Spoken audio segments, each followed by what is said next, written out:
Bueno, vamos a dar comienzo a la presentación de este reconocido poeta mexicano que tenemos el privilegio hoy de poder escuchar de cuerpo presente aquí en Buenos Aires.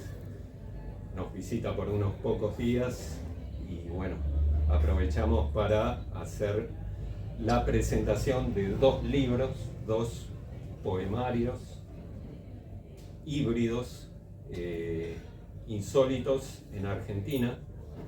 Es un estilo que no se suele trabajar aquí, es muy interesante tenerlo por eso entre nosotros. A Balam Rodrigo, no voy a dar los cuantiosos detalles de su historial tan prolífico, tanto en la poesía como en el ensayo, durante años dedicado a la literatura, multipremiado. No es preciso, creo, entrar en detalles. Tampoco quizás es preciso decir que ha conseguido todo esto siendo aún más joven que yo. Pero bueno, estos son solo detalles biográficos. Nosotros lo que queremos saber es de qué se trata el trabajo tan insólito y destacado que hace Balam. Por eso, antes de que se presente el primer libro, que va a estar a cargo también del destacado escritor Luis Benítez, Iceberg Negro, poemario en prosa de Balam. Antes de eso, yo quería decir dos palabritas respecto de la editorial La Primera Vértebra, con la que estoy editando este libro Iceberg Negro, que fue premiado en el 2014, ganó el premio Sabines, como estábamos charlando. Y la editorial La Primera Vértebra ya lleva 10 poemarios editados en un catálogo especial, donde el objetivo es traer la poesía, lo que se está haciendo con la mayor calidad de poesía latinoamericana, incluyendo a la Argentina, aquí al público de Buenos Aires, que a veces no le llegan. Hay voces excelentes como la de Balam Rodrigo, que a veces no llegan a Buenos Aires.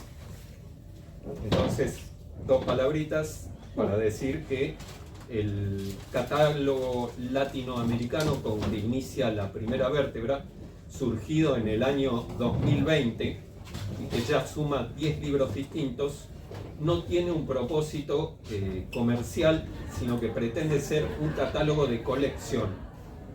Por eso cada libro, que se vende casi a precio de costo, va acompañado por un cuidado especial, con solapa ancha e intervenido con artes plásticas que se adecuan a cada caso. Para seleccionar los libros, el eje de nuestro catálogo se abre en 4 dimensiones importantes. La dimensión vertical, que involucra la intensidad emocional y semántica, y el plano horizontal, donde se podrían ubicar la riqueza de recursos del lenguaje, los recursos sintácticos, las imágenes y también la sensualidad del poemario, la musicalidad. Y por último, la originalidad formal, no como un llamativo adorno, sino como una suerte de cuarta dimensión que todo lo envuelve, aportando a la semántica del libro. Pero qué poético todo. Por eso privilegiamos para nuestro catálogo aquellos libros que no son una mera recopilación de poemas sueltos, sino que responden a un entramado unitario sin caer en lo artificial. La motivación principal de nuestro catálogo especial, como ya lo dije al comienzo, es enriquecer el panorama poético local en Argentina con libros emblemáticos de autores actuales que hacen punta en nuevas tendencias de la poesía de Latinoamérica. Muchos de ellos ignorados por el canon español, cuya calidad de autores propuestos, en mi opinión, si se mide en parámetros de intensidad vital y creatividad, queda usualmente muy por debajo de la de estos poetas latinoamericanos.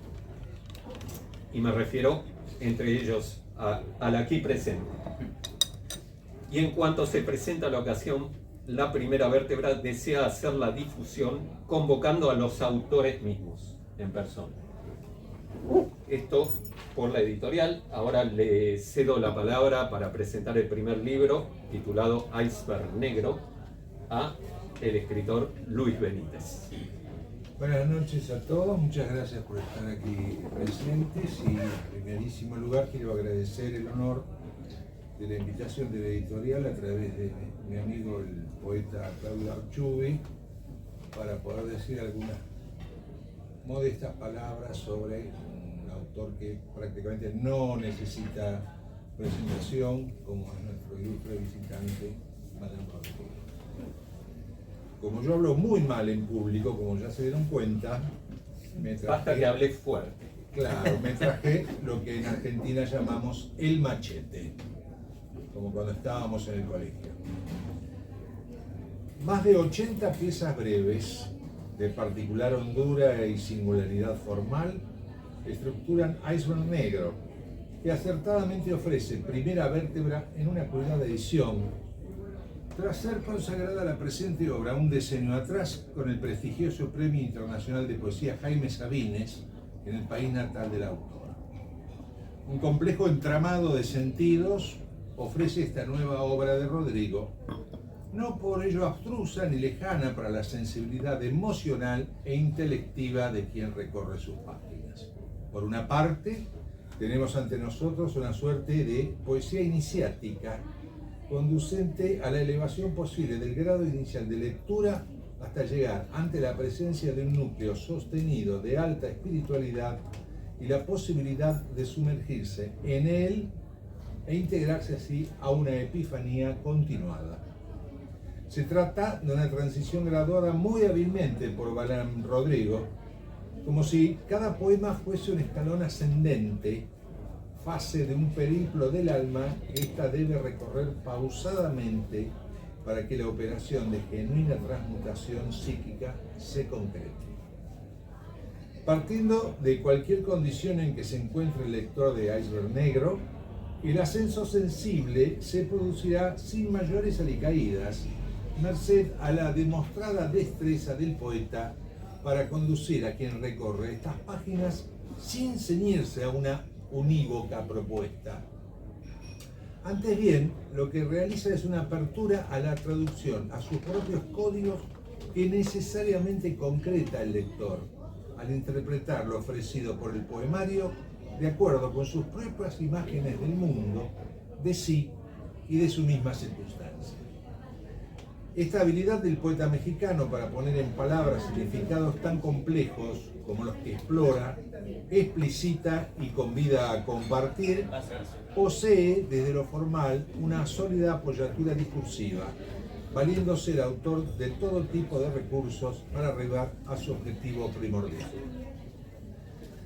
Tanto la psica culta, literaria, histórica y social, como las apelaciones a las variantes expresivas coloquiales contribuyen en muy armónica combinación a generar este marcado efecto, y ello es producto del muy bien asimilado bagaje de influencias que posee Rodrigo, misturadas minuciosamente para destilar de todas ellas una voz personalísima y ya absolutamente identificable dentro del variopinto horizonte del género a escala de lo latinoamericano. Desde luego, la maestría poética que exhibe Iceberg Negro no podía descartar la evocación, y abundante, de lo que con toda sabiduría el gran poeta místico español San Juan de la Cruz, cumbre del Renacimiento peninsular, denominó la noche oscura del alma. Sublime metáfora que da título a su célebre poema, aquel donde precisamente el santo patrono de todos los poetas en nuestra lengua propone un ascenso desde las tinieblas seculares a la esfera sagrada donde reside la deidad. Afín a San Juan de la Cruz, Balán Rodrigo, en lengua nueva y con moderno impulso, revive esa propuesta. aporte mucho más que meritorio, tomando en cuenta las aciagas coyunturas que brinda el siglo al hombre contemporáneo. Esta tarea de salvataje del brillante poeta mexicano, su rescate de lo mejor de nosotros, la iniciativa de salvaguardarnos de la angustia, el desasosiego y el horror epocal que atormentan tanto al hombre de nuestros días, siendo ya moralmente tan meritorio, lo encumbran todavía más al embellecer la senda conducente a las alturas del espíritu, desde la negra condición general, con un empleo del castellano más límpido y hondo de sentido, sin ripios ni imágenes superfluas. Una depurada tarea de minuciosa selección de los términos y las combinaciones sintácticas a emplear y aquellas a desechar, signan este logrado trabajo que nos ofrece la editorial argentina, consciente de la importancia de poner al alcance del lector local obra tan meritoria.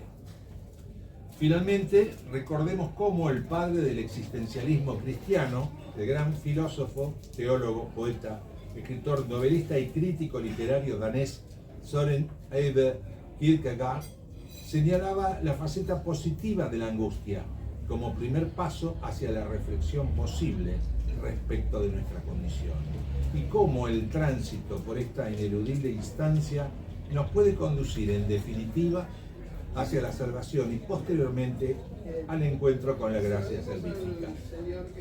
No de otro modo que cruzando esta estigia permanente a través de los tiempos y espacios es factible, también en iceberg negro, alcanzar la dicha de la gracia. Las tinieblas desde las que partimos, no lo ignora desde ningún punto de vista nuestro poeta, deben ser atravesadas de modo ineludible y por tal causa también la oscuridad emotiva y vivencial que subsume a nuestra especie habita en sus versos.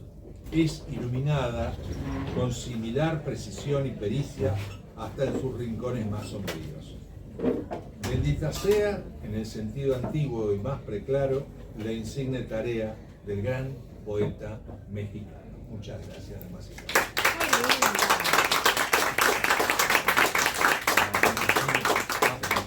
Precioso, Luis.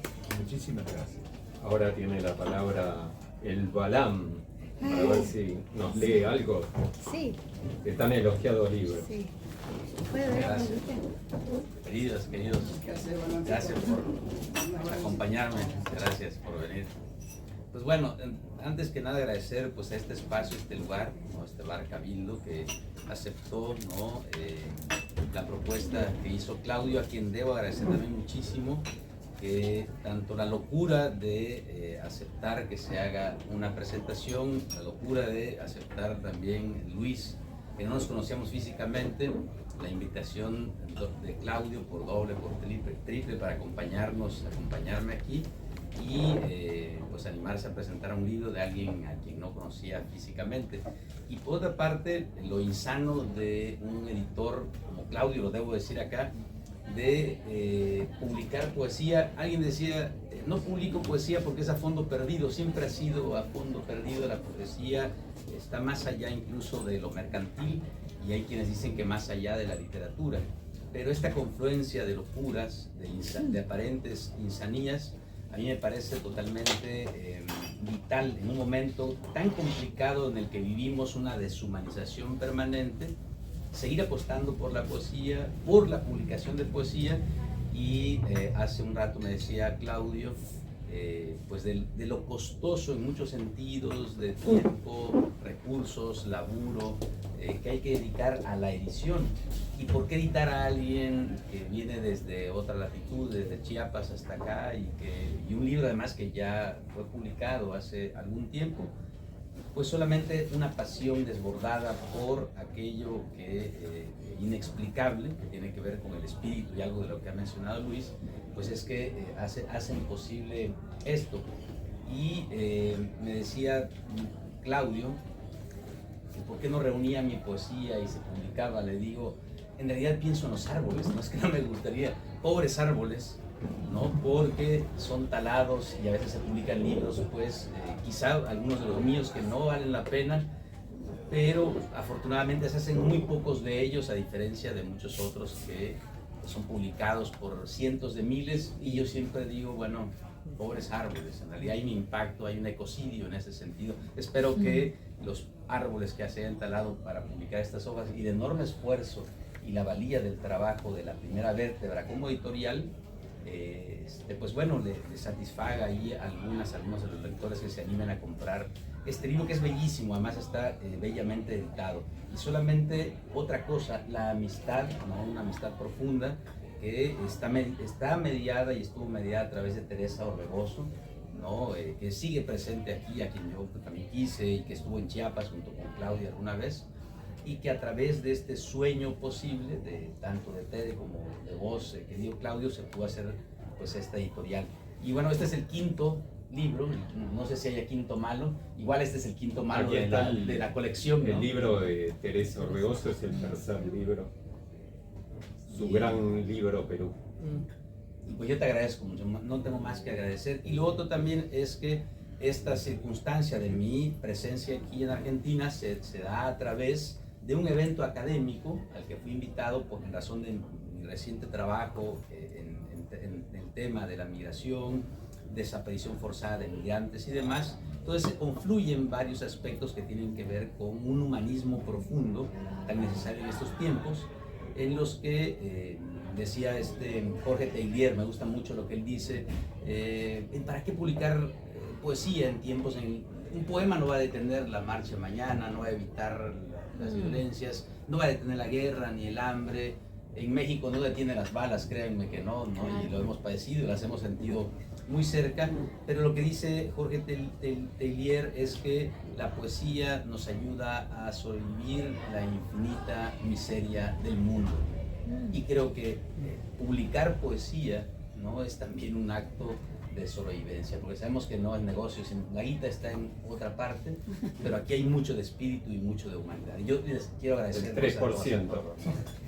Entonces creo que, y lo otro, escrito por Unamuno y repetido siempre como de Octavio Paz, pero Octavio Paz lo toma de Unamuno, es que la poesía y la literatura corresponden a una inmensa minoría, ¿no? Y ustedes están aquí inmensamente, son bien recibidos y abrazados por mí. Yo les agradezco porque esta minoría está más viva que nunca, ¿no?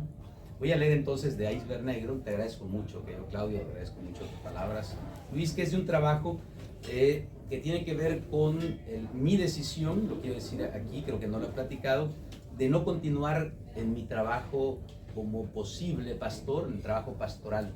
Fui corrido del laburo que tenía, en los laburos de Dios, fui enviado a la banca por el director técnico de ese trabajo, porque decía que mi visión del trabajo pastoral era demasiado mundana, demasiado científica y permeada y contaminada por las ideas liberales del mundo. Yo agradecí eso y dije, bueno, pues está bien, me voy a la banca, y me voy al mundo, ¿no?, que está un poco más grande que esas circunstancias. Y este libro salió de esas tribulaciones, ¿no?, de ese momento, y quise responder ante una visión corporativa de la espiritualidad, ¿no?, de la religiosidad, respondiendo pues con poesía. No sé si se pueda responder de otro modo.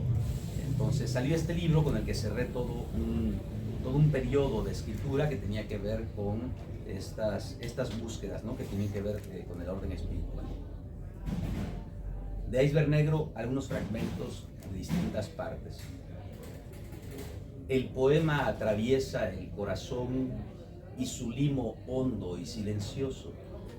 El poema atraviesa la página y su bosque nevado como un ejército de pájaros que marcha por un campo abandonado al invierno y sus fantasmas. Al otro lado del bosque nos espera el poema, gruñendo en las manos del ángel con su daga de luz fría. Bajo la sombra de los árboles y en medio del silencio y la tierra escarbada por cuchillos de luz muerta, alguien me dicta con sílabas negras este oscuro testamento de niebla. El poeta es un ángel que atraviesa el corazón con la lengua desenvainada. Ay, me encanta tu mano.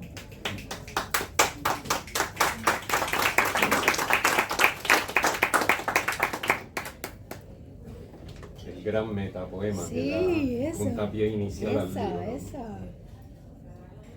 Yo sé que Dios me ha dado la inclemencia del hielo y de la muerte, los vastos mares de mercurio y la tristeza, y Dios también me ha dado el don del llanto y las aguas de azul melancolía, el eterno y hondo piélago del aire, en donde escribo estas páginas de niebla con sílabas de sangre.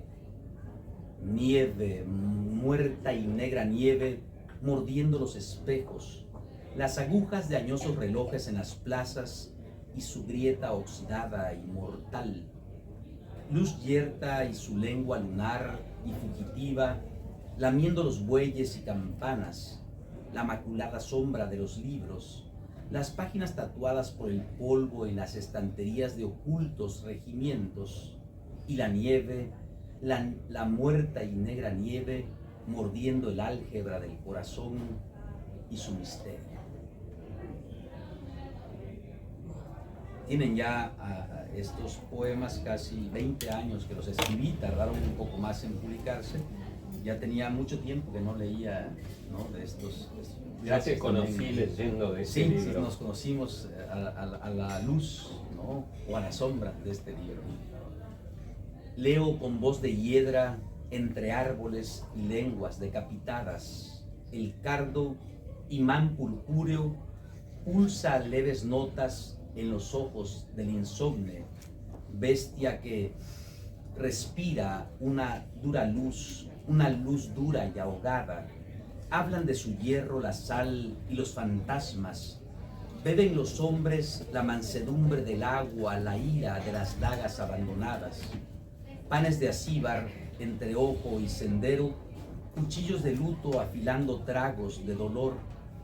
Lluvia ocre lavando las grietas dobladas por ángeles sin alas y sin sol. Herrumbre sin un trino, zarpan los pájaros pariendo piedras, trozando juncos, hiedras. Dibujo el dorso de la noche sobre pátinas de hielo, sobre el lejano hueco de las manos y la voz. Caigo entre las páginas nevadas de un libro enemigo, labio y en vez del corazón. Voy a leer 2 fragmentos más para dar paso al otro libro.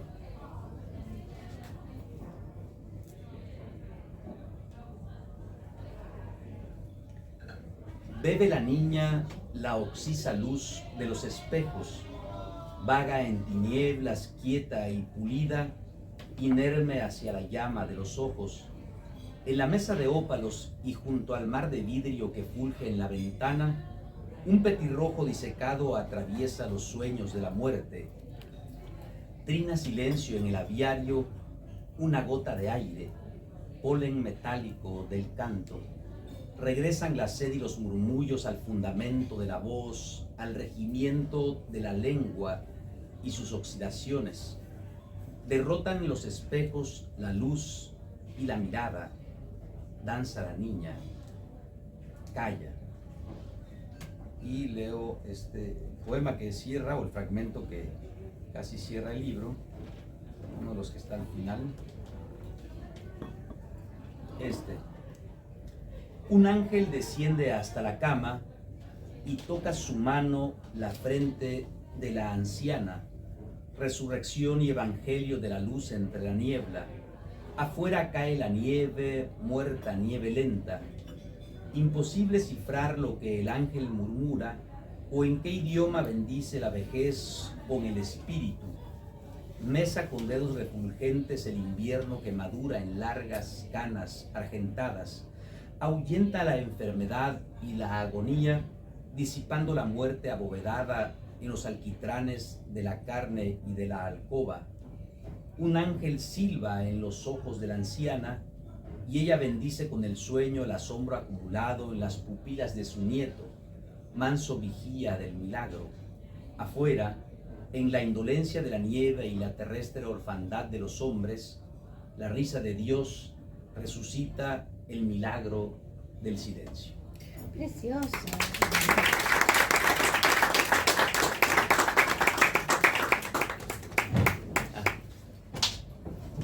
habrán notado la musicalidad del Sí, lenguaje, exacto. la riqueza verbal que tiene Balaam en este libro. Los árboles que vos matáis gozan de buena salud.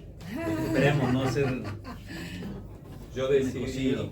como parte de las artes plásticas, cada inicio de sección ilustrarlo con pinturas de los pintores románticos Turner y Carl Friedrich. Entonces tiene como 10 secciones el libro. Está muy Precioso. bellamente Cuadros editado, muy distintos. bellamente editado. Inician cada... Felicitaciones, está Y- hermoso. Acá es característico de la editorial intervenir las retiraciones, que se denominan técnicamente, la parte de atrás de la tapa. En este caso yo la intervení con una frase que le pedí de la propia letra de Balaam, firmada por Balaam, de otro libro de Balaam que me había gustado, pero que no se pudo editar. Entonces me saqué el capricho robándole una frase tanto para el dorso de la tapa como para el dorso de la contratapa, que tiene otra frase espectacular Sí.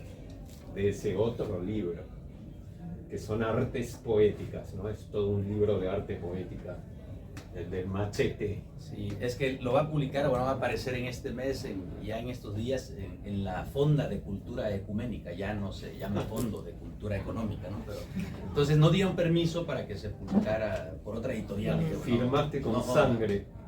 Pero en fin, bueno, firmé mi testamento casi, ¿no? Bueno, me había olvidado decirles que acá puse 4 libros más de la editorial, como para que vean también con el mismo tratamiento que Iceberg Negro, con artes plásticas en el interior, de 4 autores distintos. Entre ellos estaba el de Teresa Orbegoso, que Balaam mencionó y que nos dejó este año, en enero de este año, una fantástica poeta peruana que fue mi coequiper durante 12 años. Entonces, aquí su libro más destacado hasta ahora, porque se viene algo que no quiero anunciar, pero bueno, se viene algo que nadie conoce y que es tan bueno como este libro Perú. Además, ¿quién se atreve a titular un libro Perú? En Perú. Solamente Teresa fue la primera poeta peruana en toda la historia que se atrevió a titular Perú un poemario. Y está muy bien titulado y le salió muy bien. Sí, es muy buen libro. Este libro se reeditó en 6 países. Esta es la 6ª reedición. ¿En 6 países? En 6 reediciones en 5 países, porque hay 2 argentinos. Aquí de Sí, sí. Entonces, pasemos a hablar del segundo libro de Balaam, El Gran Monstruo. Yo también tengo acá el machete. Me llama la atención el título. Kraken, el monstruo de la mitología nórdica, cuyo mito surgió a partir del gran calamar marino, del cual Balaam podría decirnos mucho más que yo, porque es biólogo, ¿no? Balaam es biólogo, sabe Sí, un sí, sí, montón. sí, es biólogo. Entonces es autoridad para hablar de este monstruo, pero él se excede el terreno de la biología y se va al mito, se va a la poesía, se va a todas partes. Como el Kraken, o sea, Balaam extiende sus tentáculos y abarca todo. Eso no estaba en el libreto, pero ahora vamos a ser más prolijos y voy a leer lo que escribí. Sobre el libro Kraken, el poeta y lo monstruoso. Me ha concedido el amigo Balaam el privilegio de comentar este libro, y al comenzar a leerlo me he encontrado con la grata sorpresa de que se propone un gran desafío entre cruzar carnalmente poesía y ciencia. Entonces he recordado que, así como yo tengo formación en física, Balaam es biólogo. Y como 2 científicos dementes que somos, dementes sin guión, dementes, dedicados a la poesía, compartimos obsesiones y nos entendemos. Como primer comentario va una advertencia. Actualmente en Argentina suele imperar como regla una idea de síntesis y elipsis, la denominada elipsis como recurso literario, o de llana simpleza, propuesta por talleres literarios a incautos principiantes y que está en gran medida basada en estéticas anglosajonas, minimalismo, objetivismo, poesía lingüística, etc. O propuestas ibéricas de poesía soft, como lo es la denominada poesía de la experiencia, y que hereditariamente se convierte en parte del canon local, bajo la consigna de humildad, menos es más. Pues lo primero que uno nota en los libros de Balam es que no se cumple esta ley, sino más bien lo opuesto, más es más, y más todavía. Así, la de Balam es una estética del desborde, que proviene de una tradición diferente, ancestral. México es lujurioso desborde desde el comienzo de los tiempos. Dicho esto, pasemos a recorrer el libro. Camuflado bajo el formato de un extenso paper, con resumen inicial bilingüe e introducción histórica mediante 10 secciones como tentáculos repletos de ventosas en forma de citas mitológicas con descripciones desmesuradas, este extraño libro avanza hasta devorarnos. Y luego, con distintas hipótesis y análisis y con imágenes y fotografías a la manera de los libros de botánica y zoología antiguos, este atrevido, rebelde e imaginativo libro híbrido se expande y se autocontiene, se autodescribe y se justifica, alimentándose de sí mismo. Escrito a 2 columnas, como un manual delirante y repleto de intensas pulsiones de vida, indaga finalmente en la esencia de la poesía y sus conexiones con el mito como catarsis de nuestros miedos más profundos y como expresión de nuestra condición de finitud e intemperie, de seres vivos frente a la inmensidad amenazante de la naturaleza. En palabras del mismo libro, cito: Kraken es tanto un ensayo poético como un bestiario lírico escrito a la manera de un paper académico científico, dividido incluso en sus secciones clásicas. O sea, agrego yo, un experimento suprarracional que se acerca maravillosamente a la demencia. Con esta metodología de escritura, nuestro prolífico, aquí tenemos un tosedor, pero los presentadores no se amedrentan.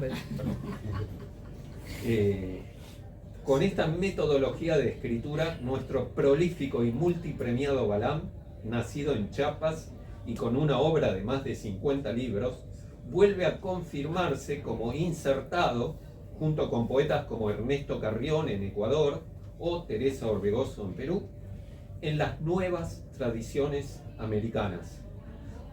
Una especie de barroco post-vanguardista que mezcla los géneros literarios, indagando en la desmesura y en lo monstruoso.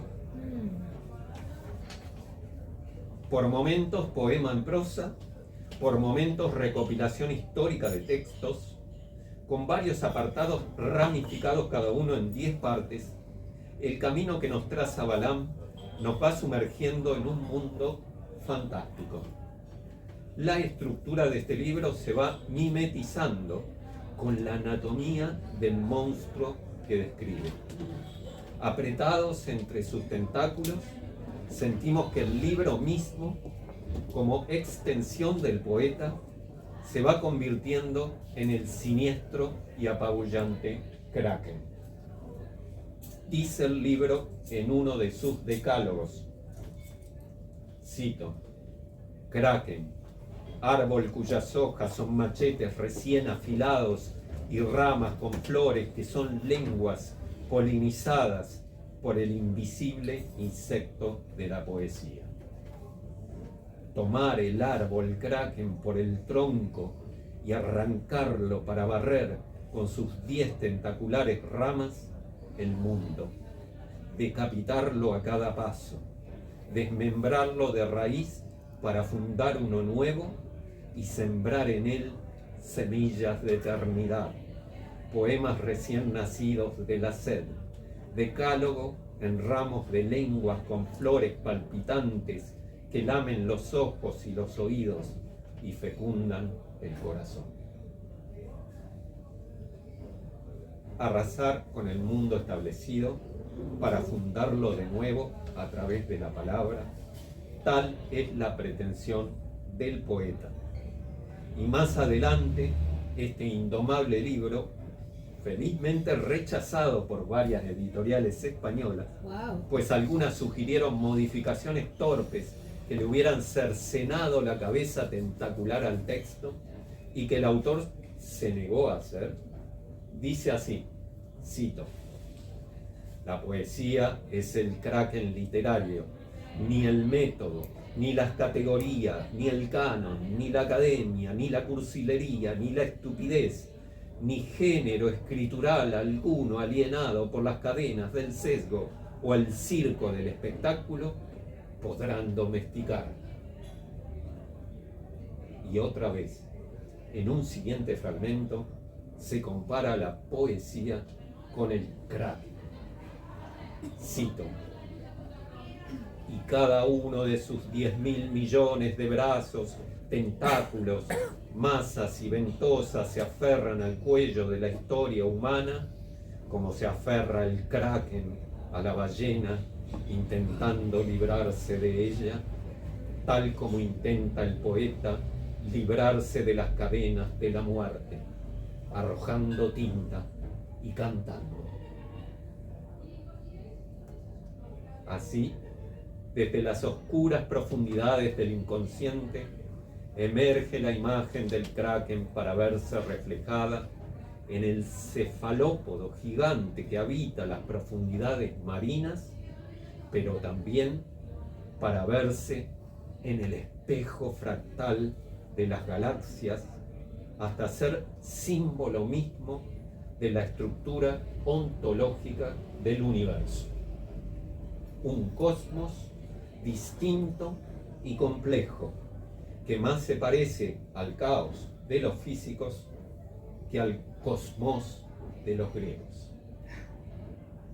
Así, desde las oscuras profundidades, como el kraken, fagocitándolo todo, poesía, prosa, crítica social, ciencia, el incansable Balaam sigue alimentando su obra. ¡Ay, preciosa!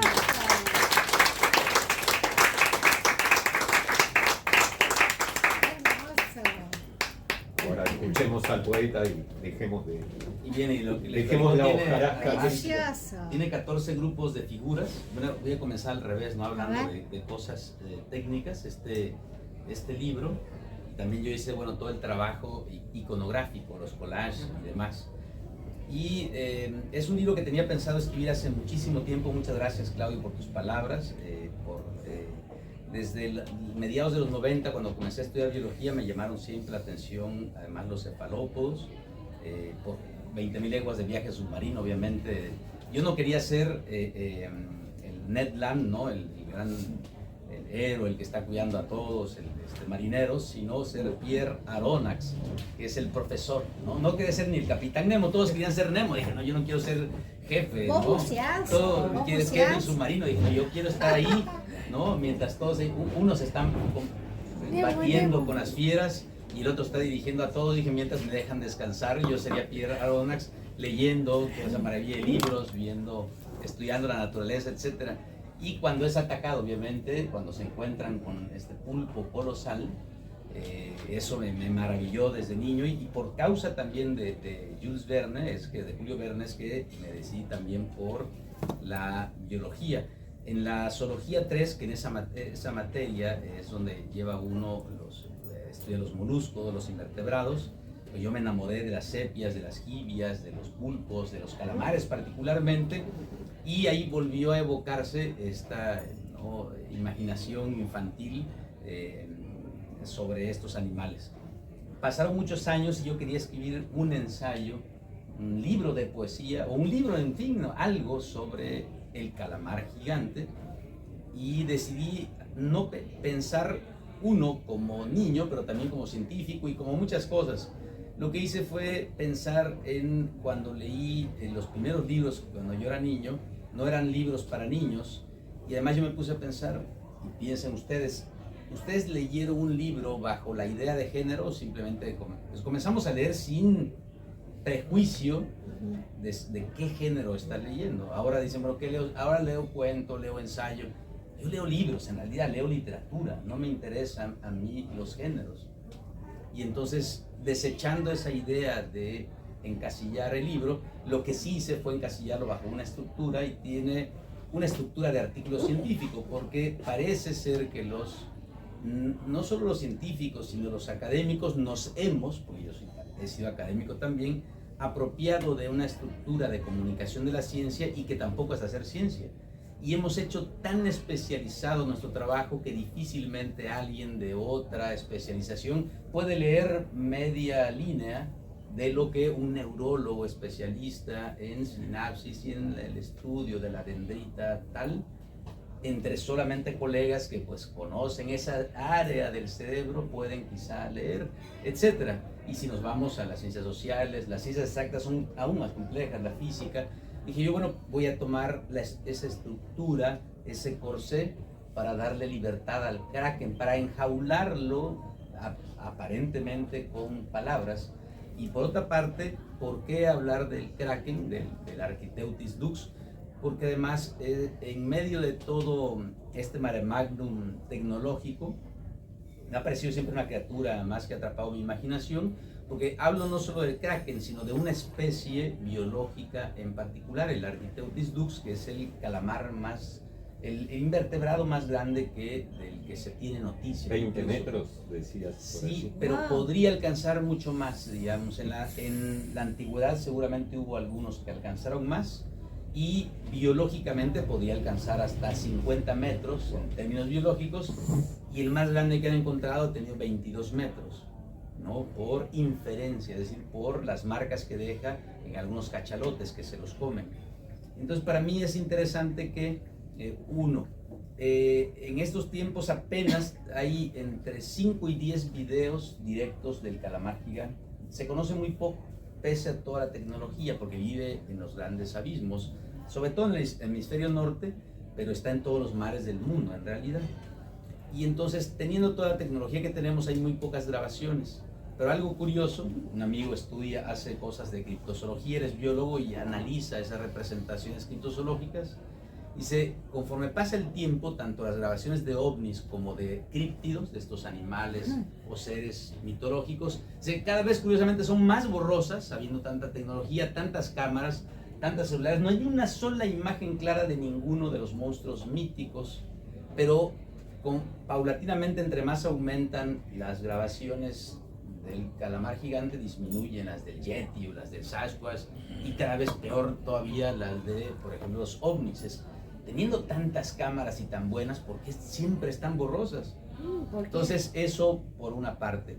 Y lo otro es que el lugar en el que vive el calamar gigante es muy complicado que pueda estudiarse, y eso le agrega misterio, pero por otra parte lo deja lejos de las manos nuestras que destruyen absolutamente todo. En fin, que varias de esas cosas hicieron que yo me decidiera escribir este libro, que además está publicado en el formato, estrictamente está publicado de hecho por una revista científica. Tiene todas las referencias en APA es versión 2014, 2018, todas están ahí, cumple con todo. Iba a llevar mi clave ORCID, pero el problema es que, sí, no iba a llevar todo, pero decía, a ver, al momento, mi estimado escritor, es que tendríamos que sacar un ISNN específico, porque tiene todo el formato, tiene eso, entonces como esto ya no es un libro. Subirlo a LinkedIn. Y subirlo, sí, no, LinkedIn. iba a subir ahí, entonces ya ahí sí tuve que ceder y ya se lo quitaron. No, Pero todo lo demás, derecho de autor. todo aparece ahí, pero además yo también he publicado, y si además lo tendría que publicar como académico, con su nombre como académico, Balam Rodrigo Pérez Hernández, que es separado totalmente mi trabajo. Tengo publicaciones académicas, científicas de esto, pero yo quería revolver las cosas, y bueno, ¿quién dijo que no podemos revolver un poco el asunto? Pero bueno, finalmente hay que ceder también en la edición.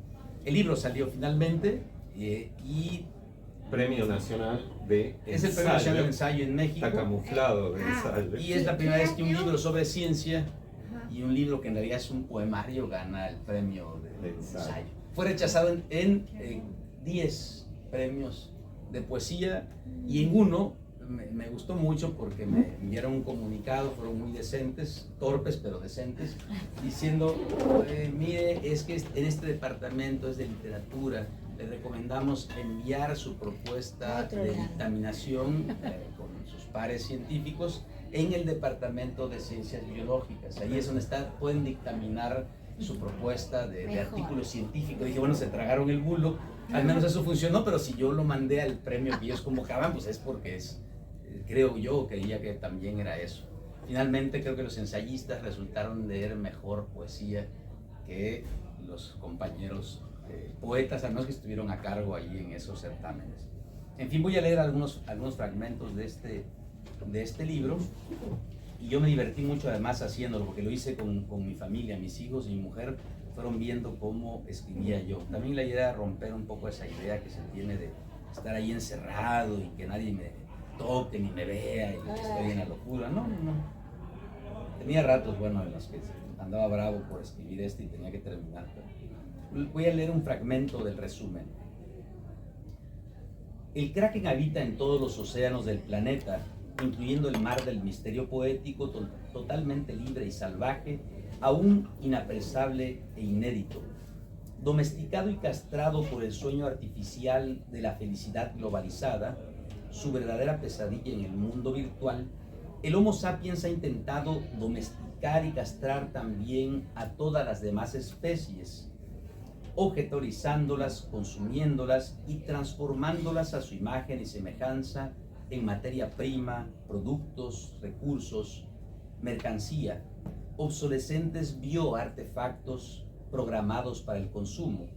Pero aún quedan especies en estado salvaje existiendo libres en todos los ecosistemas y en múltiples hábitats poéticos, como los poetas divergentes o el calamar gigante, que a pesar de experimentar similares presiones artificiales y selectivas, y gracias a sus adaptaciones evolutivas y literarias, logran escapar de los masificados procesos de industrialización y tecnificación de la naturaleza y la poesía, evitando la paulatina decapitación y exhibición de su cabeza en los museos y gabinetes de curiosidades donde la vida y la literatura son únicamente un producto y un espectáculo más para el entretenimiento de los homínidos hipermodernos que habitan la doméstica civitas. Eso es una parte de la introducción. Y se tragaron que era un ensayo. Y bueno, esa es la idea, ¿no? Con ese abstract. Voy a leer algunas partes, iba a leer esta, pero vos ya leíste eso, vamos a leer una parte que vos no hayas leído. Lo de la mascoticidad. Tiene justificación, tiene las hipótesis, tiene introducción, tiene material y métodos, todo aquello que quienes sean o tienen trabajo como académicos van a poder identificar perfectamente.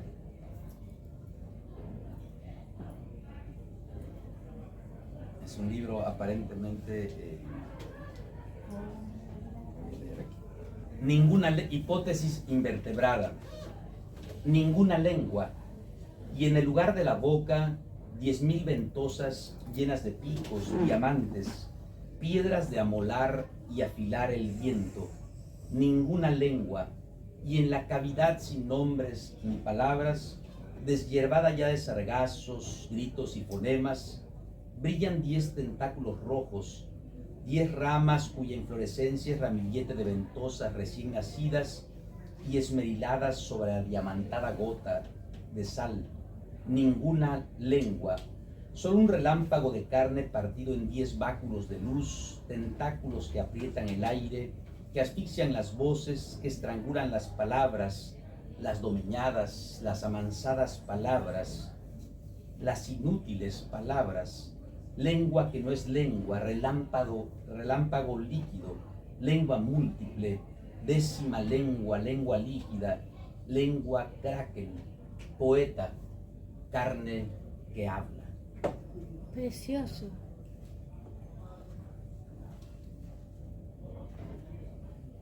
Decapitó y tomó la cabeza de la gorgona, luego besó cada una de las lenguas de serpiente de su múltiple boca y le arrancó un grito de piedra. Estiró las 10 largas serpientes de su cabello y las rasgó como quien rasga un grito, como quien talle salvajemente una cítara de cuerdas vivas. Una decena de gritos salió de la única boca en cabeza de guitarra, gorgona de requinto doble, gemelo. Sordo en decenas por el aullido musical, arrojó la cabeza a los confines del mar y el mar gritó con boca de maelstrom, engullendo la cabeza inerte de gorgona que abrió las 2 bocas de los ojos y mordió la cabeza del mar hasta arrancarle sus lenguas de espuma. Algo como un cetro rojo de 10 brazos emergió de aquel lugar donde se ahogaron las ofídicas lenguas de gorgona. Así nació el kraken, decapitada cabeza de gallo con 10 plumas, cercenada cabeza de serpiente emplumada, Dios decapitado en líquido inframundo por 10 afiladas lenguas de obsidiana, ahogada cabeza de Caravaggio que desciende a los abismos de tinta y sus 10 oscuros gritos revolviendo lo profundo del mar kraken, máscara de Dios, 10ª circuncisión del corazón de la locura, kraken decapitado, corazón del mar. ¿Cómo vas conectando el mito de la gorgona con el surgimiento mitológico del kraken? Claro, porque toma la gorgona como la sirena griega y todo, y digamos... La gorgona que tiene su cabeza la con... medusa, sí, qué Voy a leer relación. una de las partes finales ya para que igual platiquemos un poquito. Es un libro largo, pero tengo que escoger algo. Y esto lo confundieron con un ensayo. ¡Ah! Buah. La poesía, un ensayo. Bueno, los españoles no querían que le quitaras todo este... Claro. Sí, me ofrecían publicarlo, Por pero eso. rompiendo toda la Por estructura, eso, quitando no. las imágenes La parte poética no. y escribiéndolo La mejor parte. en prosa, es decir, decapitar el libro, ¿no? Kraken fractal octavo. Ahí apareció. El hombre es el lobo del hombre. La mascota es la sombra del lobo. El lobo es la sombra de Dios. El hombre es la sombra de la mascota. El lobo, su sombra y su animalidad están extintos, ahogados en el cómodo mar de la domesticidad. La mascota es el lobo del hombre. El hombre es la mascota de Dios.